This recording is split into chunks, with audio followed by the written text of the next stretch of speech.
Okay, be honest. When your teacher asks you to analyze something or tells you your essay needs more analysis, do you know what that means? If you do know what it means, do you know how to do it? If your answer to either of these questions was no, keep watching. It's time to analyze analysis.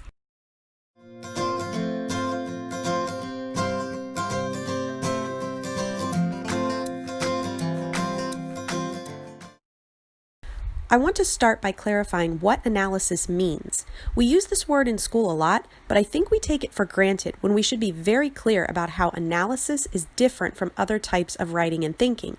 The verb to analyze is defined as to study or determine the component parts of something so as to discover its true nature or inner relationships, while the noun analysis is defined as a detailed examination of anything complex in order to understand its nature or determine its essential features. These mean the same thing. Essentially, analysis is when we take something complex and break it down into its simpler parts to determine how it works.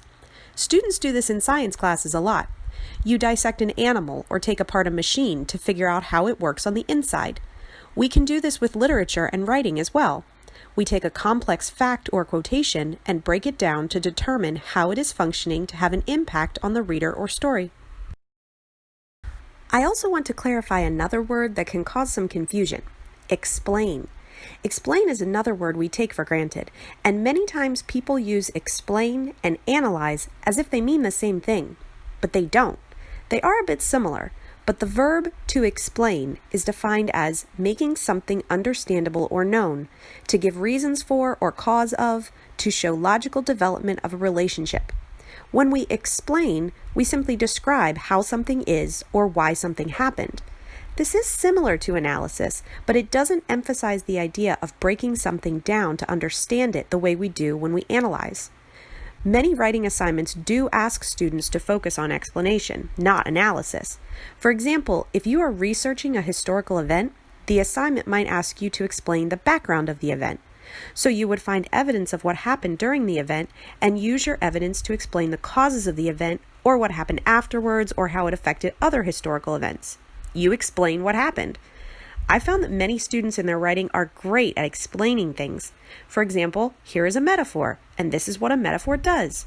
But they have trouble with analysis, breaking down the metaphor and describing how it functions to impact the writing. If you've seen my other videos or taken my classes, this diagram should look familiar. This is your super basic cookie-cutter paragraph structure. This basic T structure, as I call it, can be modified based on how much complexity is involved in your piece of writing. But the basic ideas stay the same, to build us up to analysis. As you can see in the diagram, before you can get to your ultimate analysis step, first you need to introduce evidence from your text. Without evidence, you have nothing to analyze, so that comes first. And it is important to choose quality evidence, otherwise you won't be able to provide quality analysis. When you are dealing with textual evidence, you have several types of evidence to choose from. Quotations, paraphrase, and summary are all types of evidence. They will all work for analysis, but the key is choosing your best evidence, evidence that is specific and effective to your purpose. Many students make their first mistake here. They grab the first piece of evidence that pops up to them. Whatever they recognize first, they just latch onto it, whether it's actually helpful to their analysis or not. For example, I've had so many AP literature students in the past who would only choose diction or word choice for their evidence. Nothing I did could convince them otherwise. They just wanted to talk about the word choice. I understand why, of course. Word choice is easy to spot. The problem is that most of them would quickly run out of things to say about the word choice, and so their analysis would be incomplete. That was not the most effective evidence for them to use.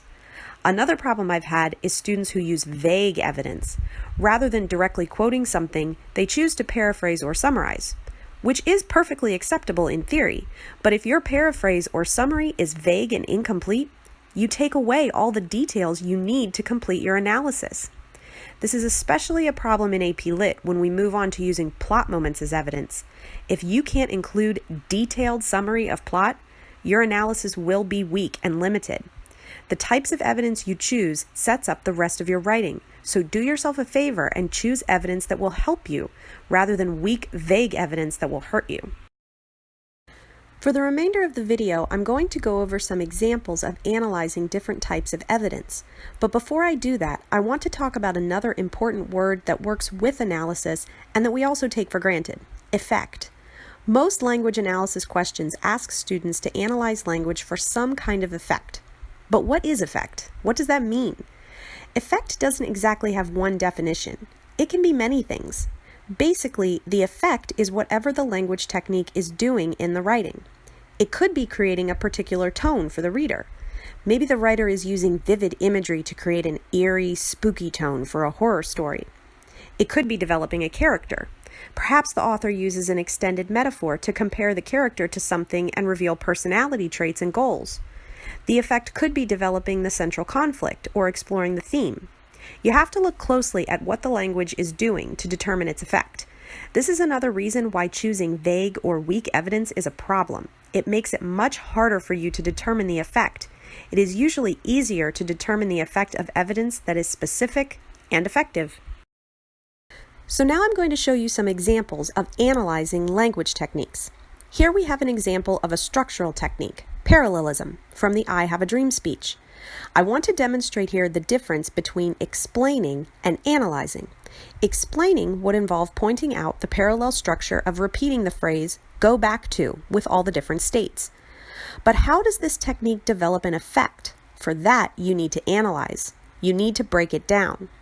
By using this parallel structure, Dr. King emphasizes that he wants the civil rights movement to spread throughout the country, not just in the South, but to all cities and states.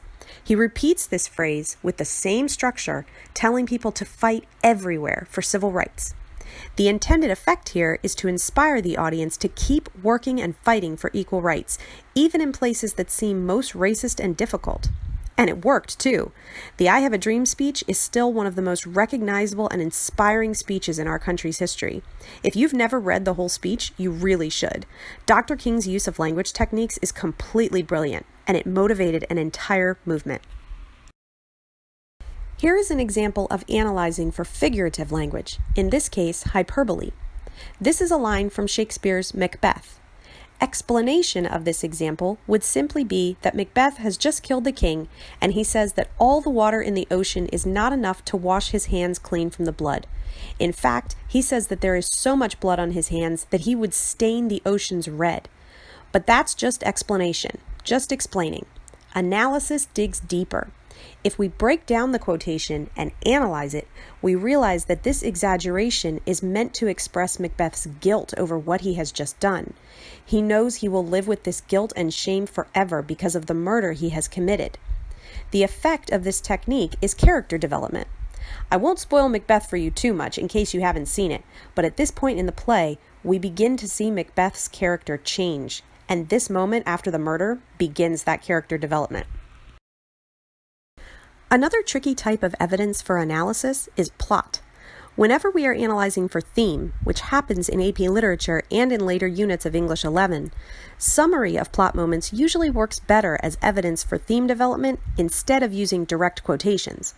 But plot can be really hard to analyze because we have to summarize the plot moment, and the problem students run into is that if you don't write a specific, effective summary of the plot moment, that will make your analysis much more difficult and incomplete. Take these two examples of plot moments. You can pause the video for a minute to read each one. I'll wait here. Did you notice that example 1 is just plot summary? It's just retelling the story. There's no analysis there. Nothing is broken down to connect to effect or theme. Example 2 features some details of the plot summary, but it also has analysis. It breaks down the plot moments and explains what they reveal about character development, and it starts to connect to theme. It doesn't just tell the story, but really dissects the various scenes to look at their effect on the story as a whole. This skill is difficult and will require practice, but you'll get used to analyzing plot moments just like you get used to analyzing specific quotations of language techniques. I have another video that focuses on analyzing plot moments for theme. If you're still feeling uncertain about that, definitely check out this video. But be patient with yourself. This is a difficult skill and will require practice, but you'll get there. Analysis is difficult, and I'm sure you still have questions about it. Definitely ask me for clarification on any of these points. My main advice to you is to focus on the difference between explaining something and analyzing something. Remember, explaining just tells us what something is, while analyzing breaks something down to discover how it is working. If you can just remember that, you're on the right track. The rest will just take practice, which we'll work on together.